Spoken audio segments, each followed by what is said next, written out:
Krisla Civita thjesht vjen merr lekët këtu, merr ca para. Krisla Civita nuk do bëj asgjë sepse nuk ndikon kërkund.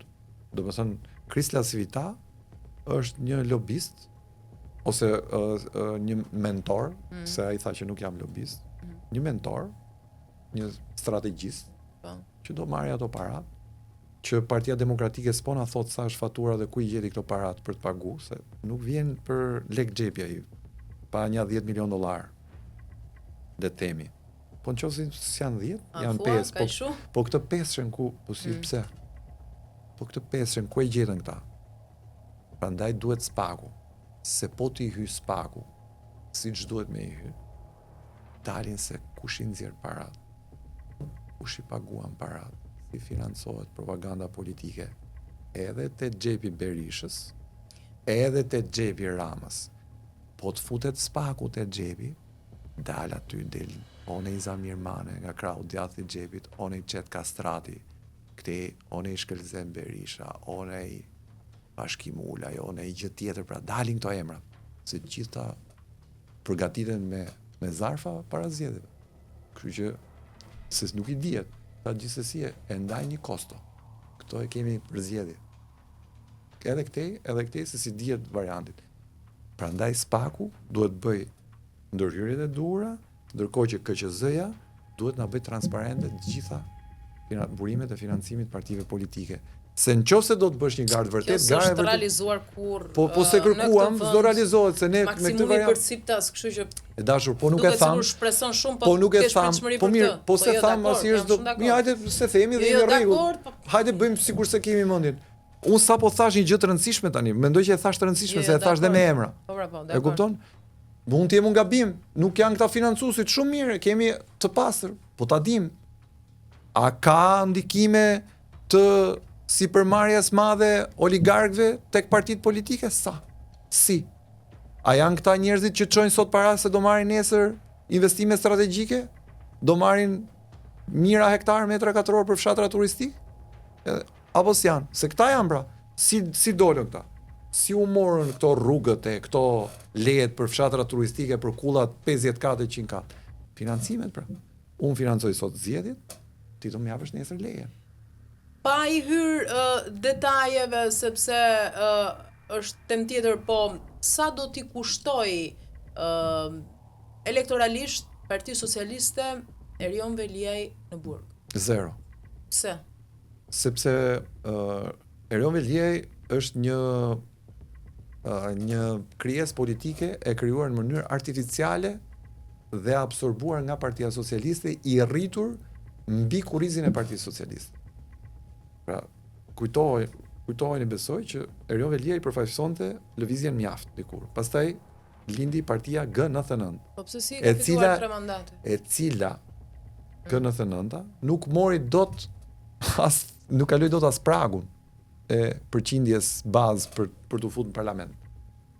U infiltrua brenda Partisë Socialiste, të gjithë, pra si lëvizje, Erion Veliaj, Arber Mazniku, Endri Fuga që është eminenca e kryeministrit për mediat, kush ishte tjetër aty tani se nuk po, Elisa Spiropali, gjithashtu, pra kanë qenë këta grupi i lëvizjes mjaft, që hynë në shtratin e Partisë Socialiste, nxorën socialistët nga loja, pra që u bë rinjë e famshme. Po kanë pasur sukses. Po s'kan pas sukses pra sepse suksesi është. Po dhe Elisa që kur menaxhoi fushatën në zgjedhjet në Shkodër. Sukses është si me çaj menaxhoi. Mori një Po ai ishte drejtuese në Shkodër. Sa para u bën një herë. Që fitua Bashkia e Shkodrës. Po e di se unë po të futesh në YouTube para se të bëheshin zgjedhjet, e kam paracaktuar që do jetë kryetare e parlamentit madje, po. Nuk janë kaq të patalentuar këta që përmenden në sensin si talentuar për 5 dëm. Makinerisë votave në Partinë Socialiste. Besoj që edhe mua po të më jepnin në Bashkinë e Tiranës, do isha shumë i famshëm, të garantoj për një vit e gjys, 2 vjet. Do më donin në gjithë Tiranën, se një pjesë më duan, se më njohin, po. Do më donte edhe ajo pjesa që s'mjef. Të japësh leje dhe të kesh pushtet financiar dhe ekonomik, do krijosh lobim patjetër dhe do kesh mbështetës. Po kjo ndodh vetëm nëpërmjet një partie politike nga mbrapa. Është ta thjeshtoj. Sot ti ke një emër në tregun mediatik. Nëse ke mbrapa dhe një logo të fuqishme, do jesh shumë herë më e fortë. Nëse do kesh vetëm emrin tënd, betejë jote është shumë e mundimshme, po shumë e vërtetë. Ose në një skuadër futbolli, një lojtar i mirë. Patjetër, kjo është ndryshe kur luan me Realin e Madridit dhe është ndryshe kur luan me një skuadër më të dobët, po e nxjerr kampionat e skuadrën e dobët. Maradona u bë i madh, se ta bëjmë çik për njerëzit më të kuptueshme, sepse doli kampion me Napoli. Nuk doli me Juventusin, ose me Interin, ose me Milanin në vitet 90, por nxori Napolin kampion. Dhe doli dhe kampion bote me Argentinën. Prandaj ishte i madh, se ishte vetja, ishte ai. Pra ishte krijesë vetë e bërë bio nga fillimi deri në fund të karrierës tij. Këta janë si bima e gramit. Futen në trupin e grurit, i marrin gjithë ushqimin grurit, madje dëmtojnë grurin, pra dëmtojnë partinë, siç e kanë dëmtuar duke e rrjep, me këtë degenerim që i kanë bërë PS-s këta, nga pikpamja e korruptimit edhe, si më thënë, dëmtimit të imazhit, nuk e ka bërë njëri. Që të fusësh tubin, se kishim dëgjuar me përqindje, 10, 15, 20%, po ta fusësh tubin dhe të marrësh gjithë financimin për vete, krijosh dhe kompani për vete, dhe ti marrësh gjithë lekët për vete, këta e shpikin këtë skem. Tani, është hera e parë që në zgjedhje nuk, po themi, ambasada amerikane gati e ka ulur qepenin, nuk ka një ambasador amerikan, se jemi mësuar se herë kishte zgjedhje dhe rezultati shpallej para. Po më mirë. Po pse më mirë? Sepse duhet filloj një po ta them. Pa porta. Jo. Apo ti pret që para zgjedhjeve të ndodh diçka? Unë dua që si puna atij fëmijës vogël, që po e mbajte gjithkohës me atë ndimsen që të eci, nuk do mësoj kurrë të eci. Më mirë të fillojmë të ecim vetë, të kuptojmë vetë, të marrim vendimet gabuara vetë dhe t'i korrigjojmë vetë rrugës, se sa të rrim gjithkohës me referencën që e tha ambasada amerikane.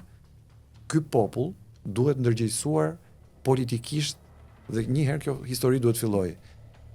Dhe për Spakun që u tha që ka ikë ambasada amerikane tani mbështetja kështu, jo më Spaku duhet veproj vetë.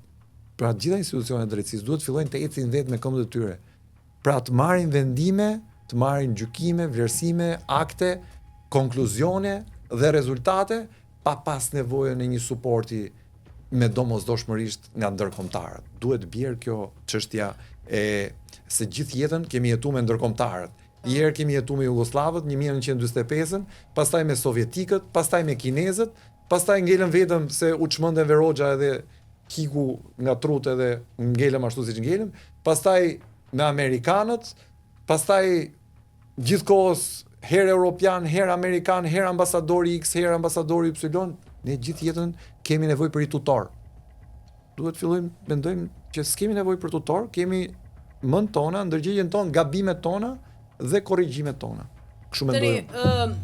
Ne po i shohim efektet e Trump në gjithë botën. Po. Ka shumë nga ata që thonë, për shembull, që mund të ndikojë edhe në Shqipëri, meqense jemi në moment zgjedhjesh. Si mund të ndikojë? Ka edhe nga ata që thonë ai që do të fitojë këto zgjedhje të 11 majit, do thotë që atë do Amerika, etj. Trumpi është një biznesmen. Unë nuk e preferoj si politikan, vetë personalisht. Domethënë e quaj një aksident politik. E para është një megaloman, një delirant i cili më bezdis kur e shoh me sjelljen e vet, por është zgjedhja amerikanëve. Fuqia që ka Amerika natyrisht është aq e madhe sa që nëse do mund ndikojë edhe në Shqipëri. Ata po thonë ne do marrim Groenlandën se kështu duam ne. Ne do marrim Kanadan se kështu duam ne. Këtë luftën që i kanë shpallur Sorosit për shembull. Po, shiko. Një luftë e organizuar si luftë klasash politike nuk mund rregullohet duke bërë një luftë tjetër klasash politike. Pra, po e marr për analogji me ato çka ka ndodhur në Shqipëri. Nëse ne gjatë diktaturës persekutuam njerëz dhe burgosëm njerëz politikisht, kur erdhi demokracia është njësoj sikur këta njerëzit të dilnin nga burgjet dhe të persekutuarit vinin nga vendet ku kryenen internimet dhe të merrnin një fushat shpagimi me të njëjtën mënyrë ose dhe më ekstreme ndaj këtyre që i persekutuan. Pra, unë nuk mendoj që me metoda diktatoriale mund të rregullosh një diktaturë ose një konspiracion. mund ta shpërbësh atë, po jo me metoda të një profili ekstra ligjor ose ekstra normal, demokratik. Me këto dekretet ekzekutive që lëshon Trumpi, si t'jen receta nga ato programet e veta që bënte kush ishte i aftë që ka pas bërë përpara, mua më duket që Amerika ka hyrë në një lloj eksperimenti të cili nuk i dihet fundi. Jo, më tepër pyetja ishte a ke pritshmëri jo, s'kam pritshmëri se nuk e di, ky është njëri i paparashikueshëm. Ky është njëri i paparashikueshëm. Pra Donald Trump është njëri i paparashikueshëm. Dhe nuk e di a është në fokus Shqipëria, unë nuk besoj që jo, sepse ai nuk ka në fokus Ballkanin fillimisht, pra rajonin ton, e jo më Shqipërinë. Po ndoshta mund i vi momenti që djali Trumpit zbarkoi në Serbi. Për interesa mund zbarkoj kudo. Për interesa ai është biznesmen, pra. Ata janë familje biznesmenësh. Pra ata bëjnë biznes. Dhe ata bëjnë biznes me çdo qoftë. Edhe me Osama bin Laden nëse do ishte gjallë, mund të bënin biznes nëse do kishte interesi. Pra nuk ka rëndësi emri i personit kë takojnë ose i grupit me kë po bisedojnë. Ka rëndësi interesi i tyre.